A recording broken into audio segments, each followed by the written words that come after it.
दोस्तों, कभी सोचा है ना, जंगल में रात के वक्त क्या गुल खिलाता होगा? क्या वहां की खामोशी में कोई रहस्य छुपा होता है? आज मैं आपको सुनाने जा रहा हूं एक ऐसी खौफनाक कहानी जो आपके रोंगटे खड़े कर देगी। ये कहानी है राहुल की, जो अपने दोस्तों के साथ जंगल में कैंपिंग कर रहा था। राहुल और उसके दोस्त एक रोमांचक रात की उम्मीद कर रहे थे, लेकिन उन्हें नहीं पता था कि उनकी यह रात एक डरावनी कहानी में बदल जाएगी। एक रात जब सब सो गए, राहुल को कुछ अजीब सी आवाजें सुनाई देने लगी। ये आवाजें इतनी अजीब थीं कि राहुल का दिल तेजी से धड़कने लगा। टॉर्च लेकर वो बाहर निकला। घना अंधेरा था चारों तरफ, सिर्फ टॉर्च की रोशनी ही उसका साथी थी।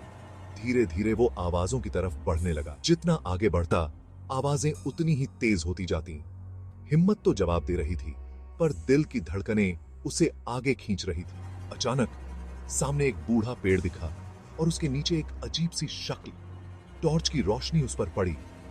एक पुरानी फटी पुरानी डॉल। गुड़िया के चेहरे पर एक खौफनाक सी मुस्कान थी और उसकी आंखों में एक अजीब सी चमक। राहुल ने सोचा, किसी बच्चे की खोई हुई गुड़िया होगी। उसने डॉल उठा ली और कैंप की तरफ चल पड़ा।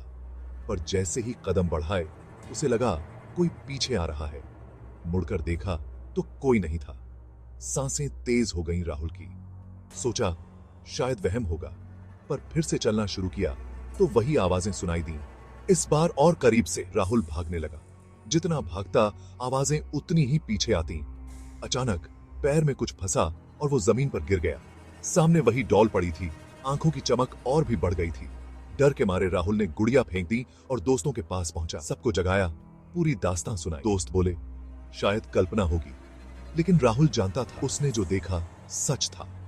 अगले दिन जंगल से जाते हुए राहुल ने पलट कर देखा और वहीं उसी बूढ़े पेड़ के नीचे वो डॉल पड़ी थी, अपनी खौफनाक मुस्कान के साथ। तो दोस्तों, अगली बार जंगल जाओ तो होशियार रहना।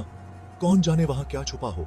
जंगल की रहस्यमयी रातें हमेशा कुछ न कुछ छुपाए रहती हैं। धन्यवाद।